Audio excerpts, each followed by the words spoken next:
She came chasing a better life, but the city had its own lessons to teach. Would she rise above it or lose herself trying to survive? Hello, my dear friends, and welcome once again to Tales by Larinzy. This is the home of inspiring life stories, stories that teach, warn, heal, and guide us in the journey of life, love, family, and relationships. If you are new here, please don't forget to like, share, and subscribe to this channel. Your support means the world to me and helps us reach even more people who need these lessons of life. Now settle in, relax, and open your heart, because today's tale carries a powerful lesson about survival, dignity, self-value, and unexpected love. The morning Kamsi left Obodo village, the sky wept. Not heavy rain, just a soft drizzle that kissed the red earth and made the air smell of promise and endings all at once. She stood in the small compound where she'd grown up, her worn leather bag at her feet, watching her mother tie and retie her wrapper, a nervous habit that surfaced whenever emotions threatened to overflow. "Naem," her mother whispered, pulling Kamsi close. "My daughter. The city is not like here. People there, they have forgotten how to see each other's hearts." "I know, Mama." "Do you?" Her mother pulled back, searching Kamsi's face. At 23, her daughter still had that village softness in her eyes, that trust in the goodness of strangers, that belief that hard work and honesty would be enough. Her father emerged from the house, his Sunday shirt carefully pressed despite it being a Thursday. In his calloused hands, he held a small cloth pouch. "It's not much," he said, his voice thick. 8,000 naira. Guard it well. Spend it slowly." Kamsi's throat tightened. 8,000 naira. She knew what it represented. Months of saving from selling palm fruits, from fixing neighbors' motorcycles, from every small hustle her father could manage. She knew her mother had contributed her petty trading profits. She knew her younger siblings had gone without new clothes, so this money could exist.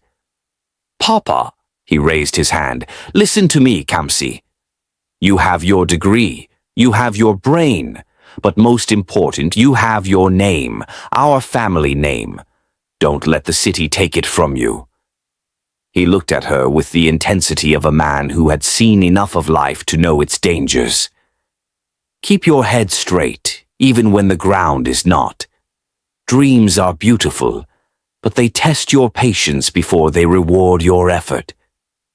Kamsi hugged them both, her father who smelled of engine oil and determination, her mother who smelled of ukwa soup and endless prayers.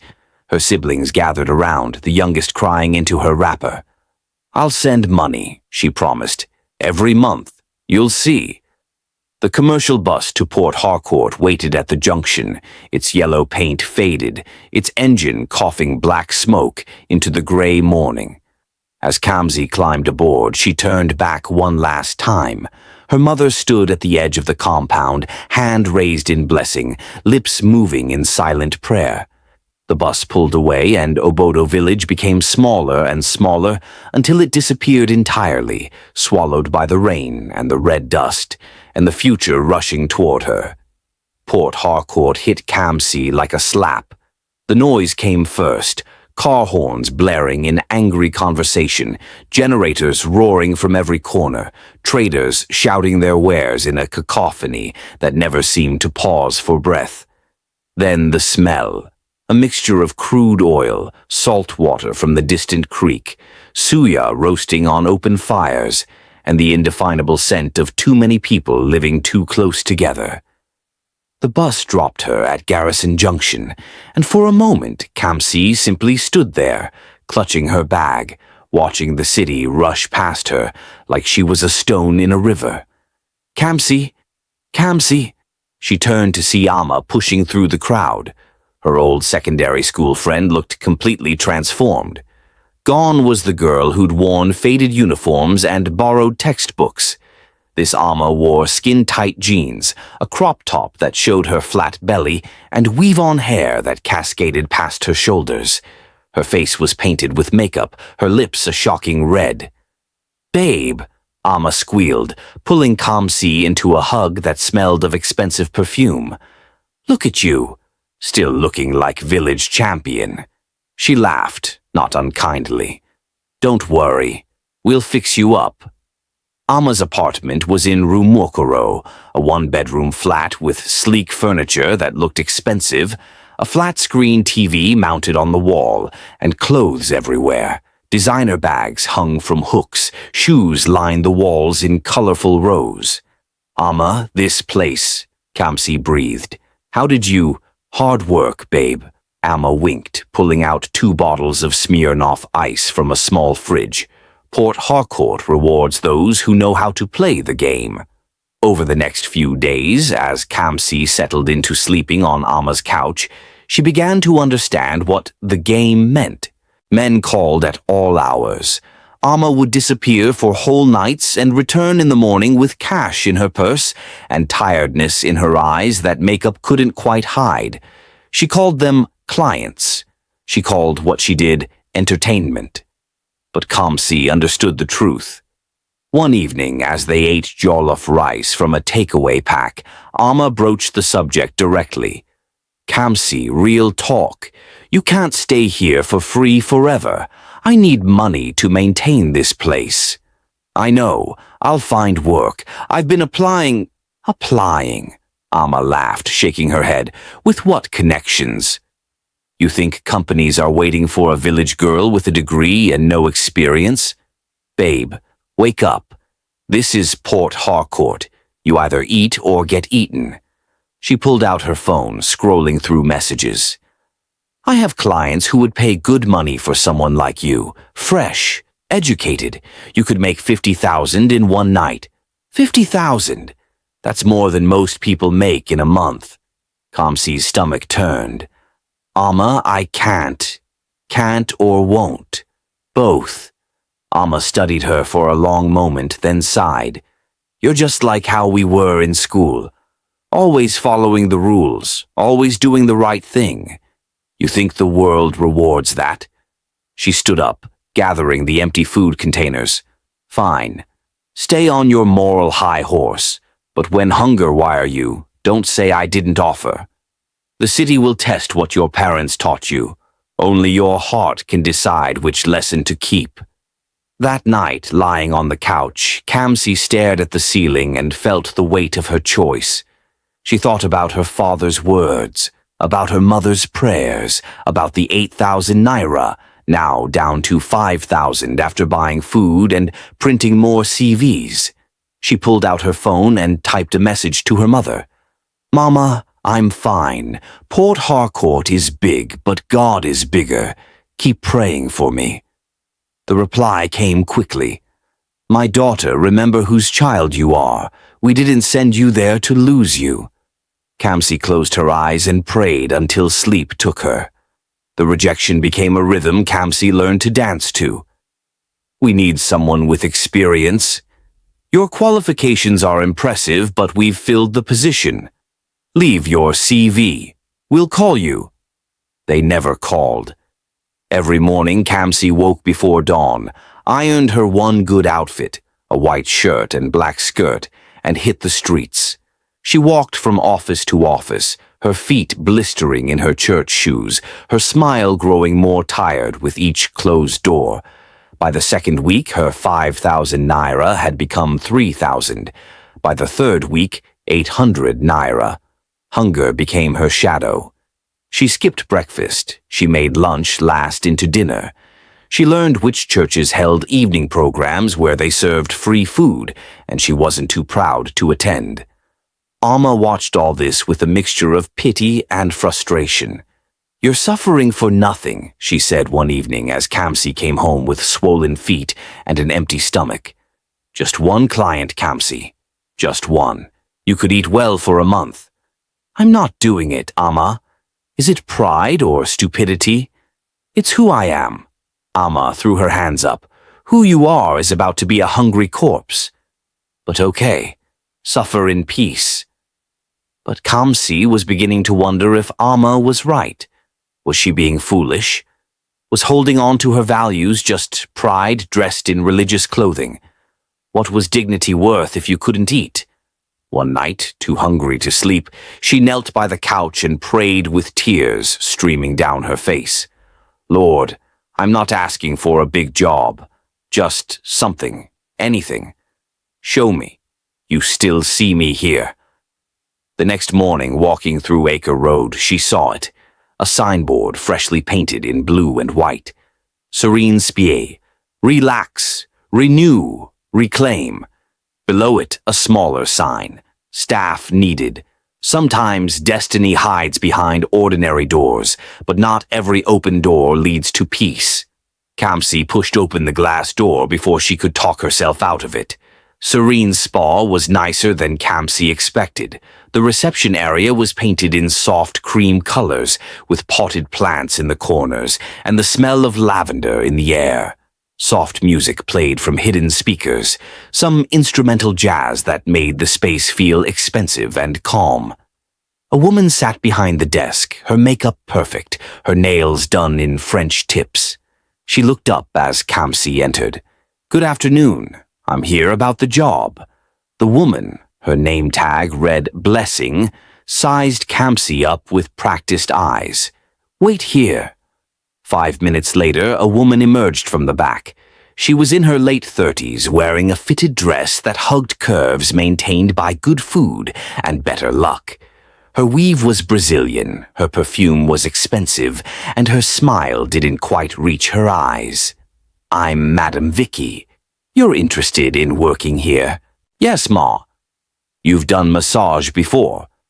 "No, Ma, but I can learn. I'm a fast learner." Madam Vicky walked around Kamsi slowly, appraising. "You're educated?" "Yes, Ma, I have a degree in business administration." Educated. That's good. Our clients appreciate intelligent conversation." She nodded to herself. "Okay, I'll train you. 25,000 naira per month to start, plus tips from clients. You work 6 days, Sundays off. 25,000 naira. Kamsi's heart leaped. It wasn't much, but it was something. It was survival. "Thank you, Ma. Thank you so much. Don't thank me yet. Prove you can do the work first." The first 2 weeks were exactly what Kamsi hoped they would be. Madam Vicky taught her the basics, how to prepare the massage room, how to warm the oils, how to work the muscles without applying too much or too little pressure. The clients were mostly businessmen and women who came in, stressed from their work days, seeking relief for tight shoulders and aching backs. Kamsi was good at it. She had gentle hands and a listening ear. Clients would talk about their problems, difficult bosses, troublesome spouses, business challenges, and Kamsi would listen, murmur sympathetically, and make them feel cared for. The tips were generous. Some clients left 1,000 naira, some 2,000. By the end of her second week, Kamsi had sent 3,000 naira home to her parents. Her mother's joy crackled through the phone. "Kamsi, my daughter, God has answered. He has answered." But Kamsi was beginning to notice things. There were girls who worked the evening shift, girls who came in wearing heavy makeup and tight dresses, who disappeared into private rooms with clients for hours, who emerged with cash in their purses and deadness in their eyes. One girl, Tonya, was friendly. Over lunch one day, she told Kamsi the truth. "You're new, so you don't know. But this place, it's not just massage. Some clients pay for extra services." "What kind of services?" Tonya looked at her like she was naive, which Kamsi was beginning to realize she was. "The kind where massage is just the beginning. You understand." Kamsi understood. Her stomach turned. "Does Madam Vicky force you?" "Force?" Tonya laughed bitterly. "No, she doesn't force. She just makes it clear that girls who offer extra services get the high-paying clients. Girls who don't, they get the scraps." She leaned closer. "But don't worry. As long as you stay in the day shift and stick to regular massage, you're fine." Just don't let her pressure you into the night work. Desperation is the door through which many people walk into regret. Kamsi determined to keep her head down, do her work, and avoid the night shift. For 3 more weeks, that strategy worked. Then Madam Vicky called her into the back office. "Kamsi, you're doing well," Madam Vicky began, her fingers steepled like a woman about to make a business proposal. "The day clients like you. You're professional, well-spoken. I have an opportunity for you." Kamsi's defenses rose immediately, but she kept her face neutral. "Yes, Ma. One of our VIP clients has requested a home service. He's willing to pay 70,000 naira for a premium session." 70,000. The number hung in the air like bait on a hook. "Home service, Ma?" "Yes. He lives in old GRA. Very wealthy man, very generous. I want you to go." "Ma, what exactly is premium service?" Madam Vicky's smile was too bright, too quick. "Just an extended massage.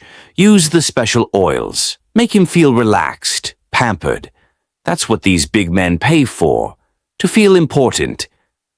Every instinct in Kamsi's body screamed warning, but 70,000 naira was 3 months' salary. She thought of her mother, her father, her siblings. "When, Ma?" "Tomorrow evening, 6 o'clock." Madam Vicky slid a piece of paper across the desk with an address. "Dress nicely. Professional, but presentable. You understand?" Kamsi took the paper with trembling fingers. That night she couldn't eat. Amma noticed. "What's wrong with you?" "I have a home service tomorrow. Madam Vicky said it's 70,000 naira." Amma's face changed. "Kamsi, listen to me. When they say premium service, or home service, for that kind of money, you know what they mean, right?" She said it's just massage. "Kamsi," Amma grabbed her shoulders. "No massage costs 70,000 naira. That man is expecting more than massage. He's expecting everything. I'll just do the massage and leave." "And if he doesn't let you leave?" "These men don't ask, Kamsi. They've already paid. They think they own you for the night. Then I won't go." "And what will you tell Madam Vicky? That you're refusing her VIP client? She'll fire you. Or worse." They sat in silence, the weight of impossible choices pressing down. Finally, Amma said, "If you go, take your phone. Keep it on. If anything feels wrong, run. Don't think about the money. Don't think about the consequences. Just run." The next evening, Kamsi dressed in her best outfit, a modest dress that covered her knees, her hair pulled back neatly. She looked professional, not provocative. Let that be her first defense. The address led to a mansion in old GRA, the kind of house that announced wealth in every detail. The gate was wrought iron with gold details. The compound was lined with flowering trees. A fountain bubbled in the center of a circular driveway. A security guard let her in, his eyes traveling over her body in a way that made her skin crawl. The front door opened before she could knock. The man who answered was in his mid-40s, fit and handsome in the way money and good genetics create. His skin was smooth, his hair cut low and neat, his smile confident. He wore casual clothes, a polo shirt and jeans, but even those looked expensive. "You must be Kamsi," he said. His voice was smooth, educated, the kind that commanded boardrooms. "I'm Chike. Come in."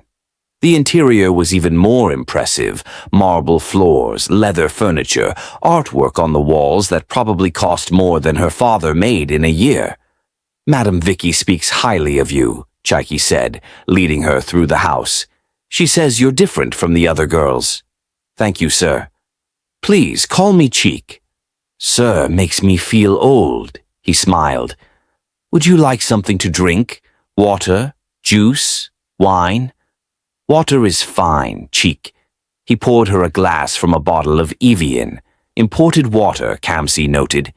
Everything in this house was imported, including, probably, his expectations of her. "The massage room is upstairs," he said. But when he led her to the room, Kamsi's heart sank. It wasn't a massage room. It was a bedroom. A massive king-size bed dominated the space, covered in silk sheets. There was no massage table. "Sir, Chike, I think there's been a misunderstanding. I'm here to give you a massage." "That's right." He was already pulling off his polo shirt, revealing a toned chest. "A full-body massage. That's what I paid for." He moved toward the bed, and Kamsi's training took over. She opened her bag, pulled out oils, tried to maintain professionalism even as panic rose in her throat. "If you could lie on the bed, I'll start with your back." "Kamsi," he turned to face her fully. "Let's not pretend. You know why you're here?" Madam Vicky explained what premium service means, didn't she? She said massage and more. He stepped closer. "I paid 70,000 naira. I'm not paying that for just massage." The room suddenly felt smaller. Kamsi backed toward the door. "I'm sorry. There's been a mistake. I only do massage. Nothing else. I should go." His hand shot out, grabbing her wrist, not violently but firmly. "You're not going anywhere. I paid good money. You're going to give me what I paid for.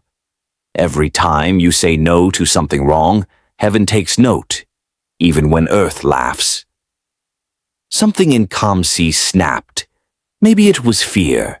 Maybe it was anger. Maybe it was just the accumulated weight of every hard thing she'd endured since leaving her village. The hunger, the rejection, the struggle, the compromises she'd already made just to survive. "No," she said. Her voice came out stronger than she felt. "No, I'm not." She twisted her wrist free and stumbled backward. Chika looked stunned. Clearly this had never happened before. Women didn't refuse him. Money always won. "Do you know who I am?" he asked, his voice cold now. "Do you know what I can do to you? To your little spa, one phone call and Madam Vicky will make you wish you'd cooperated." "I don't care." Kamsi's hand found the doorknob. "I'm not doing this." "Keep your money." She ran. Down the stairs, her feet barely touching the marble. Past the surprised security guard, through the gate, into the street. She ran until her lungs burned, until the mansion was far behind her, until she found herself on a random street, bent over, gasping for air, shaking with adrenaline and terror and something else, something that felt almost like pride. She had said no. The world hadn't ended. She pulled out her phone and called Amma. "I'm not going back to that spa," she said when Amma answered. "Ever." Kamsi didn't return to Serene's spa. When Madam Vicky called her phone repeatedly over the next few days, she let it ring. When the calls became threatening text messages, she blocked the number. She was back to square one. No job, dwindling savings, and now the added burden of knowing she'd made an enemy. Amma, surprisingly, didn't mock her. Instead, she helped Kamsi find a job at a small restaurant in Rumola. Nothing glamorous, just waiting tables and helping in the kitchen. The pay was 15,000 naira a month. Barely enough to survive, but it was honest. "You're stubborn," Amma said one evening, "but I respect it. Even if I think you're crazy." 3 weeks after the mansion incident, something unexpected happened. Kamsi was wiping down tables at the restaurant when a customer walked in. She looked up and froze. It was Cheeky. He stopped too, recognition flashing across his face. For a moment they just stared at each other. Then he spoke. "You work here now?" Kamsi's hands tightened on the cloth. "Yes." He nodded slowly, then sat down at one of her tables. "I'd like to order." Her heart hammered as she approached with a menu. Was he here to cause trouble, to humiliate her, to get revenge? "I'll have the jollof rice and chicken." "And a Coke." "Okay." She scribbled the order and fled to the kitchen. When she brought his food, he said, "Sit down. Please. I'm working. Please, just for a minute." Against her better judgment, she sat. Chika looked at her for a long moment. Then he said, "I'm sorry." Kamsi blinked. "What?" "For that night. I was wrong. I assumed." He ran his hand over his face. "I'm used to getting what I want. Used to women who say yes because I pay them to, when you said no." He laughed, but it was self-deprecating. "It was the first time in years someone treated me like I wasn't entitled to them." Kamsi didn't know what to say. "I went back to the spa," he continued. "Closed it down. Reported Madam Vicky to the police for trafficking. She's being investigated now." "You did that?"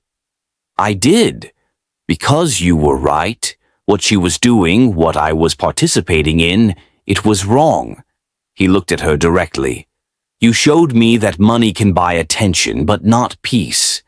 Real love doesn't rush. It grows in the quiet soil of respect." Over the next few weeks, Cheek became a regular at the restaurant. He'd come for lunch, always sitting at Kamsi's section, always respectful. They'd talk, brief conversations at first, then longer ones as Kamsi's guard slowly lowered. She learned he was a petroleum engineer, divorced, lonely despite his wealth. He learned she was a graduate struggling to survive, principled despite her poverty. One day he asked, "Why didn't you just do what I wanted that night?" "You needed the money." "Because I needed my dignity more." He smiled. "That's the day I knew you were different." Their friendship grew slowly, carefully. He helped her with small things, paying for her order when she ate at work, giving her books to read, offering advice on job applications, never crossing lines, never making her feel obligated. 3 months after their second meeting, he took her to Pleasure Park. "This isn't a date," he clarified quickly, "unless you want it to be." "I just thought you could use an afternoon away from work." They walked around the park, ate ice cream, watched children play. It was the most peaceful afternoon Kamsi had experienced since arriving in Port Harcourt. "I'm falling in love with you," Cheeky said suddenly as they sat by the lagoon watching the sunset. "I know I don't deserve to.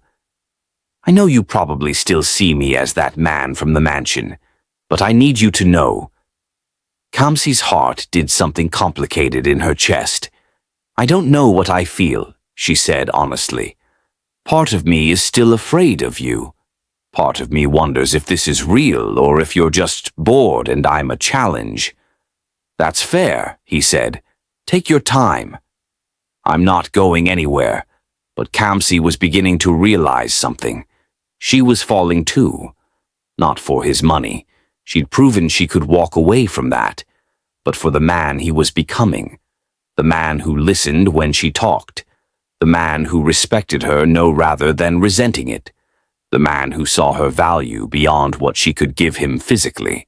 Slowly, carefully, like a flower opening to the sun, she let herself trust him. "You're dating Cheeky Okafor." Amma's voice was a shriek. "Kamsi, that man is worth millions. How did you—" "It's not about his money, Amma. Everything is about money. Babe, do you know what this means? You've hit the jackpot." But Kamsi was learning that dating a wealthy man came with its own complications. Cheeky's friends didn't approve. One evening at a dinner party he'd invited her to, she overheard 2 of them talking. "Where did he find her?" "A waitress?" "I heard she used to work at a spa." "You know what that means. She's obviously after his money." "Give it 6 months. She'll show her true colors." Kamsi excused herself to the bathroom and cried silently in the stall. When she emerged, Cheek was waiting. "I heard them," he said. "I'm sorry. Maybe they're right. Maybe I'm just fooling myself thinking I fit into your world." He took her hands. "You don't fit into my world. You're teaching me to build a better one." But the whispers continued. His business associates questioned his judgment. His family, when he finally introduced her, were polite but cold, clearly wondering what this village girl wanted from their successful son. The only warmth came from his mother, Mama Okafor, who looked at Kamsi with shrewd eyes and said, "You said no to my son when he was being stupid. That takes ovaries. I like you." Then Kamsi's mother fell ill. The call came at midnight, her father's voice shaking. "Kamsi, your mother." She collapsed. The hospital says she needs surgery. 50,000 naira. We don't have it. Kamsi had 12,000 naira saved. Not nearly enough. She went to Chike, hating that she had to ask, terrified he'd think this was what she'd been angling for all along. "My mother. How much?" he interrupted. 50,000, but I'll pay you back. Kamsi. He pulled out his checkbook. "I'm giving you 200,000. Get your mother the best care, and you're not paying me back. Family takes care of family. We're not yet. But we will be, if you'll have me." The surgery was successful. Mama recovered slowly in a hospital in Port Harcourt. Cheek had arranged for her transfer to a better facility. When she was strong enough to speak, she called Kamsi to her bedside. "This man you found," she said. "Is he good to you?" "Yes, Mama." "Does he respect you?" "Yes." "Then I don't care about his money. Money comes and goes. Respect stays." She squeezed Kamsi's hand. "You've done well, my daughter." When love is built on truth, gossip becomes background noise. 6 months into their relationship, Cheek took Kamsi back to the same park where he'd first confessed his feelings. "I've been thinking," he said, "about what I want, what I need, and it's you, Kamsi. Not as my girlfriend, as my wife." He got down on one knee, pulled out a ring, simple and elegant, not ostentatious, and asked the question. Kamsi thought about everything that had brought her to this moment: the village, the struggle, the hunger, the mansion, the no that had changed everything. "Yes," she said, "yes." The wedding was not the society event Chike's friends expected. It was held in Kamsi's village, in the small church where she'd been baptized as a child. The decorations were simple, palm fronds and wildflowers.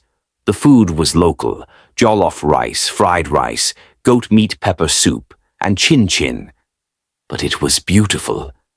Cheek wore traditional attire, George wrapper and a walking stick, looking every inch the respectful son-in-law. Kamsi wore a simple white dress and her mother's coral beads. Amma attended, looking uncomfortable in the village setting, but emotional nonetheless. She'd pulled Kamsi aside before the ceremony. "I was wrong about everything," she said. "I thought survival meant compromise. You showed me it meant staying true. You weren't wrong, Amma. You did what you thought you had to do. But you did better. You held on to yourself." Tears streaked her makeup. "I'm proud of you." During the reception, Kamsi stood to give a speech. Her father had to ask for silence 3 times before the compound quieted. "I left this village with a degree and dreams," she began. "The city tested both. It showed me that credentials aren't enough, that beauty fades and hunger is real, that desperation will whisper in your ear, telling you to compromise just a little, just this once, just to survive." She looked at Cheeky, then at her parents, then at all the young faces in the crowd, girls from the village who saw her as what was possible. "I didn't find love in money. I didn't find success in shortcuts. I found it in staying true to who my parents raised me to be." Her voice broke slightly. "The better life isn't about luxury. It's about clean hands and an open heart. It's about saying no when everything in you wants to say yes, because you're believing that dignity has value even when you can't see it paying bills." She wiped her eyes. "I'm not special. I'm just stubborn. I just held on. And God met me there, in the holding on. Dignity is not pride. It is peace wearing confidence as clothing. Later, as they cut the cake, Chike whispered in her ear, "Thank you." For what? For saving me. I was rich but empty. You filled the empty quote, and you fed me when I was hungry. We saved each other.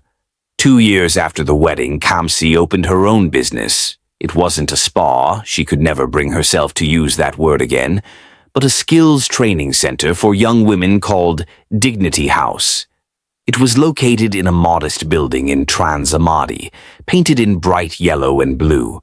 The center offered free training in various skills: catering, hairdressing, makeup artistry, tailoring, computer literacy, and small business management. But more importantly, it offered something else: a safe space. Every Saturday, Kamsi held what she called real talk sessions. Young women would gather, some fresh from villages, some already trapped in exploitative work, some just trying to survive, and Kamsi would tell them stories. Her story, Tonia's story. She'd gotten out of Serene's spa and now taught hairstyling at the center.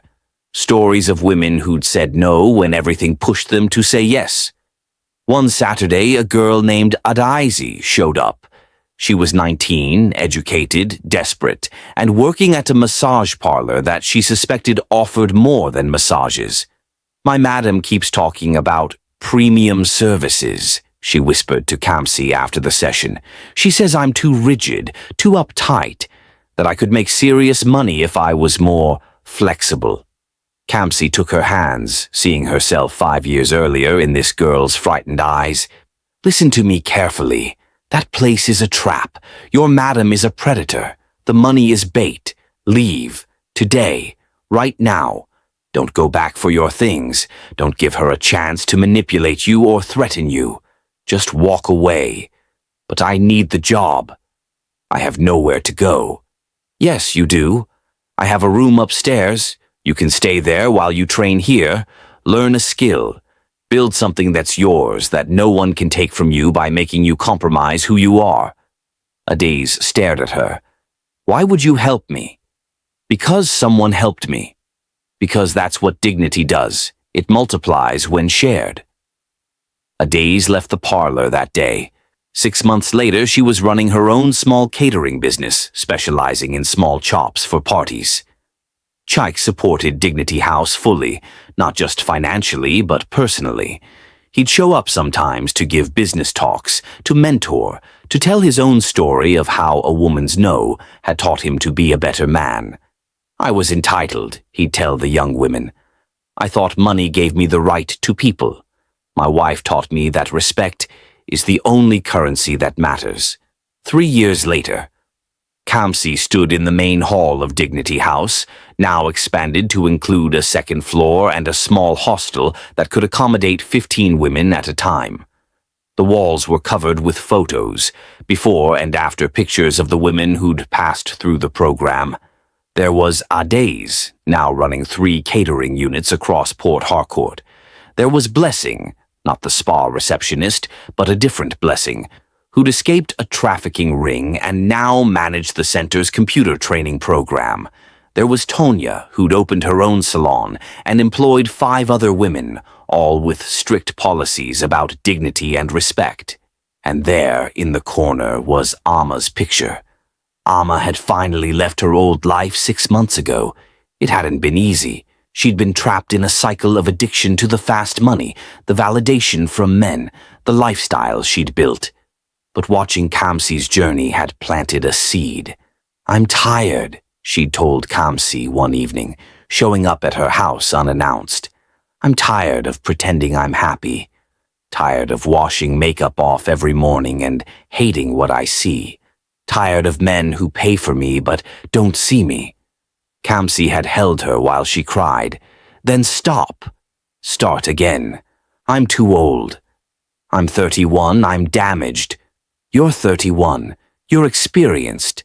You're ready." Kamsi pulled back to look at her. "And you're not damaged.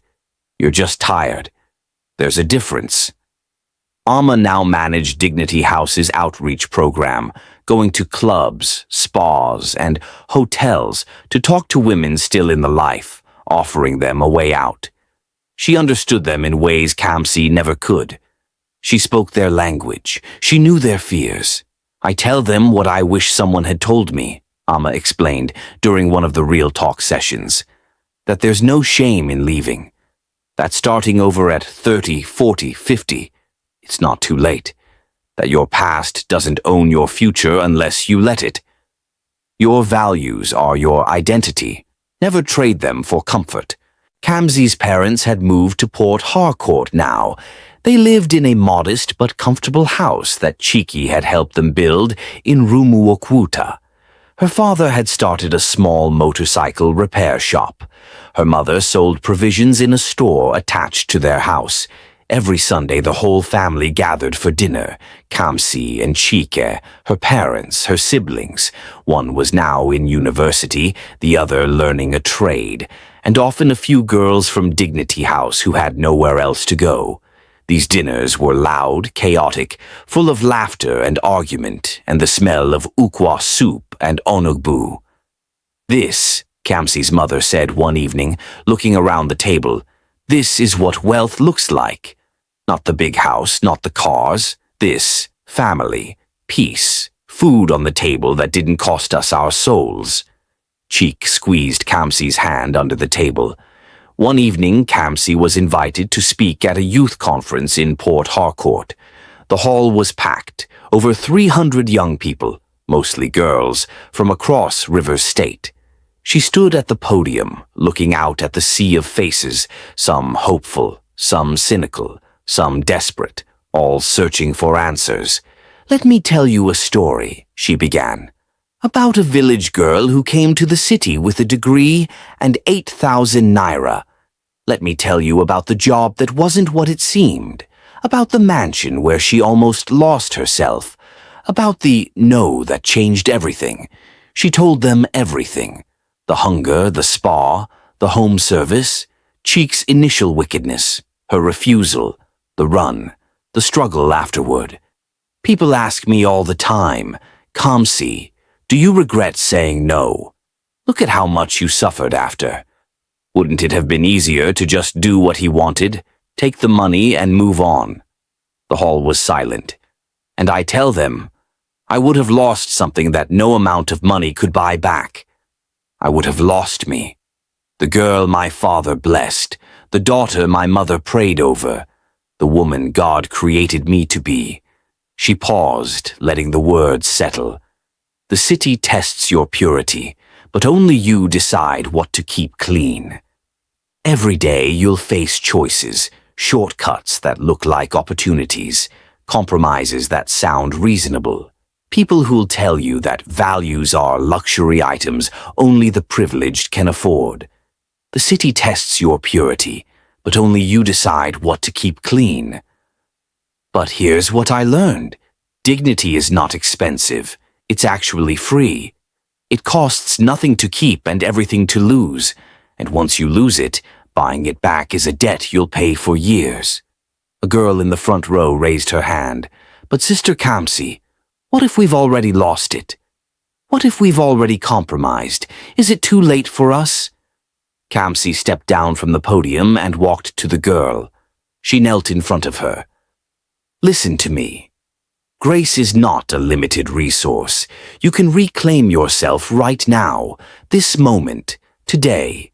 Your past choices don't define your future unless you let them. You are not what happened to you. You are not what you did to survive. You are what you decide to become from this point forward." Tears streamed down the girl's face. "But I feel so dirty." "Then wash yourself clean, not with shame. Shame never made anyone whole. Wash yourself clean with forgiveness, with new choices, with the decision that from today you live differently. Real love doesn't buy you, it builds you." The hall erupted in applause, but more importantly, in tears. Girls who'd been holding stories, shame, secrets, they let it out. They cried. They hugged each other. They lined up afterward to talk to Kamsi, to ask for help, to ask for hope. By the end of the night, Dignity House had 20 new applications. Late that night, back home, Kamsi and Cheek sat on their balcony overlooking the city.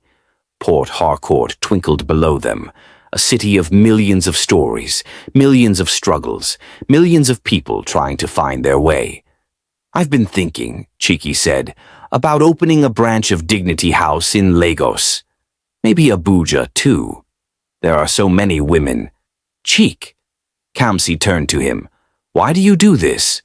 Why do you support this work so much? It's not just because of me, is it?" He was quiet for a moment. Then he said, "Do you know how many women I used before I met you?" Kamsi didn't answer. "I don't either. I lost count. I told myself they were willing. I told myself I was paying them, so it was a transaction, not exploitation. I told myself it was harmless." He looked at his hands. "But they had mothers too. Fathers, dreams, and I treated them like they were products I could rent for an evening. You were participating in a system. I was the system. Men like me create the demand. We make women like Madam Vicky profitable. We turn desperation into an industry." He looked at her. "You showed me what it looks like when a woman has the power to say no and mean it, when she's not forced by hunger or fear or manipulation. And I realized I'd never actually been with a woman who had real freedom to refuse me. Cheek, let me finish. When I married you, I didn't just gain a wife. I gained a conscience, a mirror that shows me who I was and who I need to be. Supporting Dignity House isn't charity for me, it's repentance. It's trying to undo some of the harm men like me have done." Kamsi took his hand. "You're a good man now." "I'm a man trying to be good." "There's a difference, and I'm only trying because you showed me what goodness looks like. The better life isn't about luxury, it's about clean hands and an open heart." Thank you so much for watching today's story here on Tales by Larinzy, where every story teaches, heals, and inspires. If this story touched your heart, don't keep it to yourself. Share it with someone who might need a little hope today. Don't forget to like, comment, and subscribe for more powerful stories about life, love, and the human spirit. Until next time, remember, every challenge carries a hidden lesson, and every heart can find healing through understanding.